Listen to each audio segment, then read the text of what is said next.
Hi, everyone. Welcome to a new episode. Today, I will be talking about a very important topic that will be affecting everyone who participates in an economy in one way or another, anywhere in this world. You will be affected by this topic. It's definitely something I think is worth paying attention to. As time moves on, it will only prove to be more and more apparent and important. So if you're willing to learn more, if you're interested, don't go anywhere because I'm going to tell you all about it.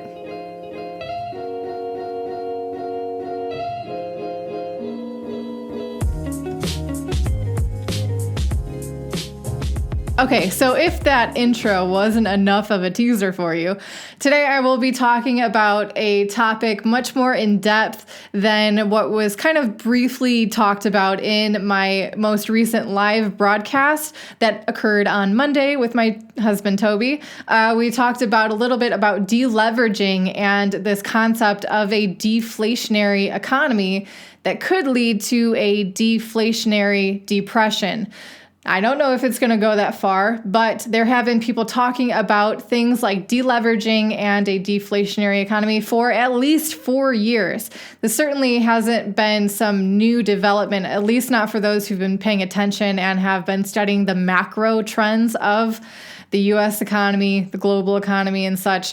But so today I want to talk about it because it's going to affect everyone, no matter how much you have hedged your investments or your life in one way or another. I think that this effect of a what's called a secular trend change, it's kind of like a pivot point.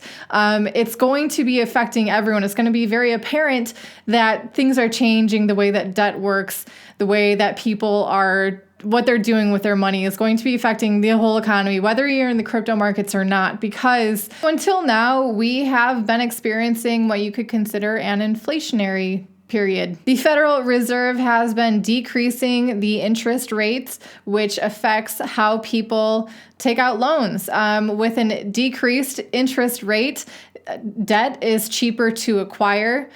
So more people are borrowing money from the future to get things right now. And with a cheaper interest rate, this debt is easier to service.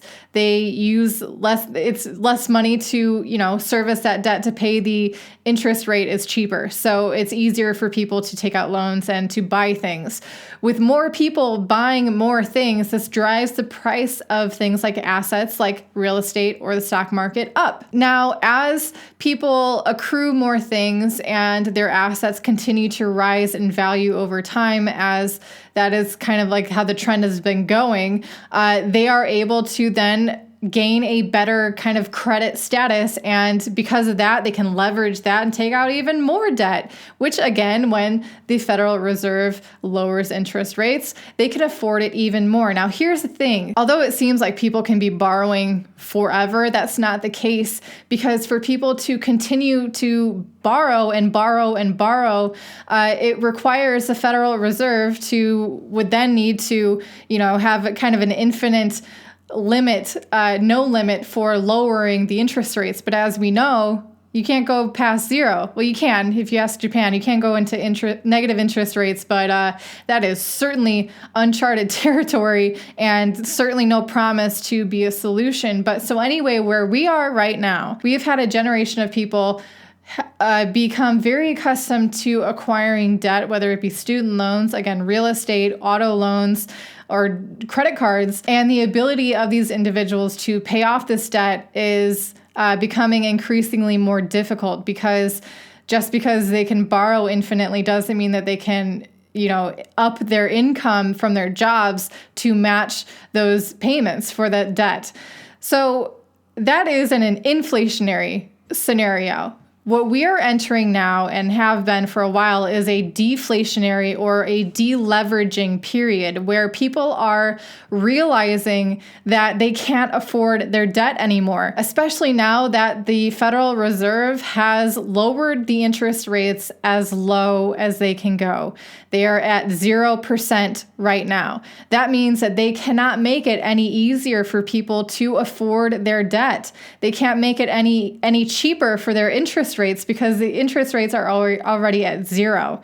So what happens is people are needing to sell their assets at whatever price that they can to be able to manage that debt, to get rid of that debt. They're either going to have to sell everything that they own at a fire sale, or they will need to default on that debt.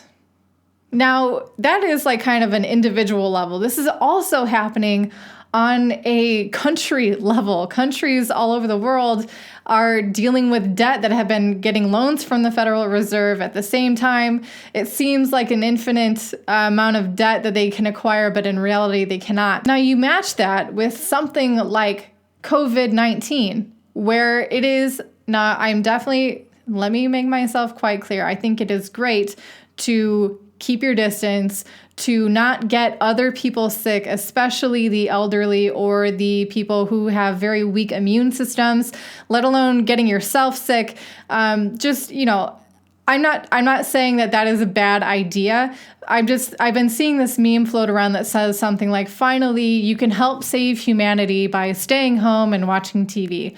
Yes, you are saving people from getting sick, but there is much more to be concerned here than being bored at home.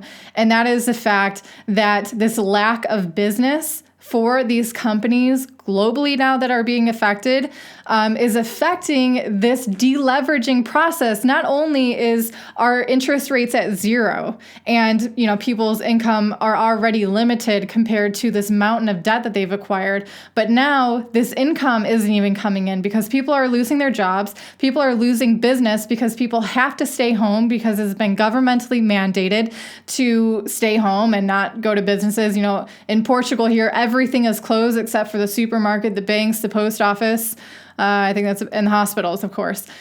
But so thinking that just staying home for 2 weeks or for a month or 2 months, however long it's going to be, whenever this COVID thing passes over, we are going to have an issue that is much more serious and will have much more severe repercussions than some flu that you can get over. Furthermore, the very fact that, let's say, again, this 2 week, right now it's been, about 2 weeks, maybe a month of disruption of global trade, it has brought the global economy to its knees, especially the U.S. economy. You are seeing this when the United States Federal Reserve has announced that they will be invoking an unlimited quantitative easing. That means they will print money forever, an infinite amount of money. Now, I don't know if you realize this, but there's nothing on this planet of a resource that is infinite that will be able to back up an infinite number. So there are some other indications that you can be paying attention to try and measure the health of the economy, whatever economy you are involved in, whether it's the US or somewhere else in the world. Something called money velocity. I found a really interesting video. It's like a 7-part video series by Mike Maloney.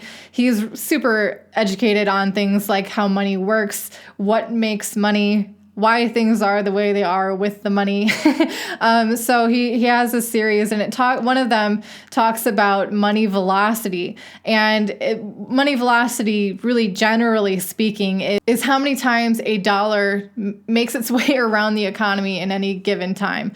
So a healthy economy could be seen as, a lot of money is moving hands because there's a lot of goods and services being bought and sold for this money. Or it could be seen as a warning. A high money velocity could be seen as either a healthy economy, or it could be seen as a warning for something like a hyperinflation scenario where no one wants to touch the money. They want to get rid of money.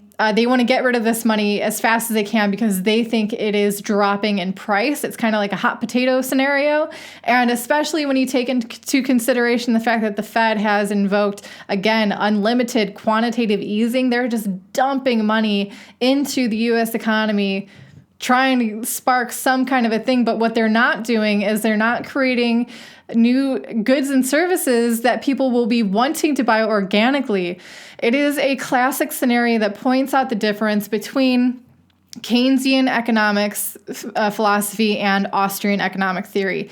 So really, it's like anti, for Keynesians, it's kind of like anti-free market, really. They're wanting to control everything, and they think that if they can just print more money, it will make everything get better. But we are going to see, what I believe we're going to see, is that is not the case. So again, you might be wondering, well, what the heck am I supposed to do about it? I've been harping on this for quite a few months now, and that is to get yourself out of debt however you can. That should be your highest priority, because only when that happens can you then begin investing in things like hard assets, getting yourself some cash on hand, getting yourself some precious metals if you like, getting yourself some cryptocurrencies if you know about them.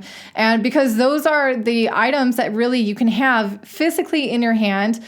With cryptocurrencies, you can store it in a hardware wallet offline, but where custody is 100% yours. It is not some credit card that you have to pay off. It is not some mortgage that you're trying to finance, or same thing with auto loans with your car. I'm really not trying to get to doomsday scenario here, but again, we've been living for quite some time in an inflationary period, and now it is becoming markedly obvious that we are seeing a secular trend change into the deflationary period, and a lot of deleveraging going on. And they're going to need to do that by selling their cryptocurrencies, or, they haven't really seen the light of why cryptocurrencies are different than this fiat currency system.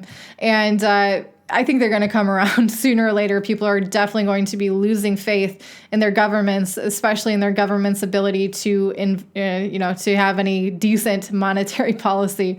So they're going to be turning to cryptocurrencies, I think, in the long term. But until then, I think that this deleveraging period will be affecting the cryptocurrency markets as well. In the meantime, for those of you who see the light, who have hard assets, who aren't in debt, who have a position to buy the dips that will keep coming, I mean, who knows what's going to go on with the crypto markets, but having yourself out of debt in a deflationary period, will that in itself put you in a position to be much more advantageous and to, have a much better position during this period. And I think that's something that you should always be prioritizing, getting yourself out of debt and getting yourself some hard assets that will always be yours, and your custody is irrevocably yours. So that's going to wrap it up for today's video. I hope it wasn't too doomsday, gloomy, fuddy for you guys. But like I said, times are a-changing, and with everyone being quarantined, I think it's all right to educate yourself on something that's going to be affecting you like this. So keep your eyes open. Keep on reading, learn more and more. That's all I can say for you guys. I wish you all well. I hope you guys are staying healthy and happy. And I will be coming to you guys again soon, probably going live again with Toby. Probably will be going live again with Toby tomorrow around the same time as last time, around, was it 12:30 Eastern. Look out for my notifications as always on Twitter, Instagram, and on the community tab of this channel. I will be letting you all know when we're going live, so you guys can tune in and participate within the live chat. Always appreciate you guys coming in and saying hi, asking your questions, contributing to the conversation. It's great things. So until then, I'll be seeing you guys soon. Have a good one.